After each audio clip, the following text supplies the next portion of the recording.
So I did some interesting slow motion video that really helped me figure out what's going on with that nozzle. The first thing that I know one of your concerns was the pressure of the solution coming out of that nozzle. If it's too close, it might damage the brood cappings, but that's not going to be a problem because that mist is so fine. And I did a couple of different tests for that. And you could test that out. Next time you're out, just put the nozzle right on the brood cappings, shoot it directly. It'll flood it, but it's not going to damage anything. One experiment I did was I took single ply tissue and sprayed it like point blank. And you can see that it just doesn't, it's absorbed. It's such a fine mist, it absorbs right in. Even with me like poking that tissue right, point blank, it didn't cause any kind of damage.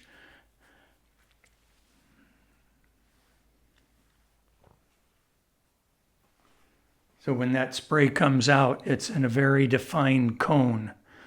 First, you can see, at first you see it kind of spraying downward.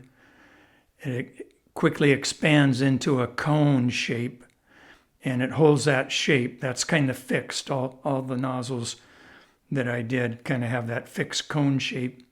So then it spreads out to about 48 millimeters when that nozzle is at set at 26. So that means inside the test ring, it's going to cover the area surrounded by the test ring, and then it's also going to come up on the sides a little bit. And to show that, I put some brown paper inside the ring, so otherwise you can't really see that white glossy surface in there. Doesn't show you. So, but with that brown paper, you can see it's going up the sides, 6 to 8 millimeters. So I set the nozzle height at 26 millimeters, and that'll be just like 1.5 millimeters above the top of the plane of the ring. If the ring's embedded, that cut edge is set down in the wax capping of the brood, then the nozzle is going to be about 1.5 millimeters above the plane of the top of that test ring. Another thing that's not easy to see, but looking at the slow motion video, after that cone collapses, so you don't see the cone anymore, there's a very fine mist in the surrounding area, in the air, and it settles down.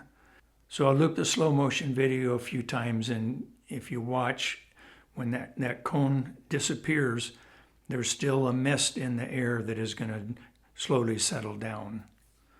And that probably contributes to getting a more even distribution of the solution onto the brood cappings. So it's probably helpful to use that test ring like you've been doing, because it's going to contain an area of that mist that's going to settle down onto the brood cappings. Now if I raise the nozzle up, so I put it on some blocks, took it up 2 centimeters additional, so it's 46 millimeters, and now that spray's hitting even at the top of the test ring. It's hitting, so most of your spray is hitting the inside of the test ring and then running down the side. So you'll just have no way of knowing what your dose is. Most of it's hitting the side of the test ring and then running down. And that's why I think we need to keep that nozzle down around 26 millimeters. It could go down further than 26, but I kind of think you should keep it there and see how it works, but this is up to you.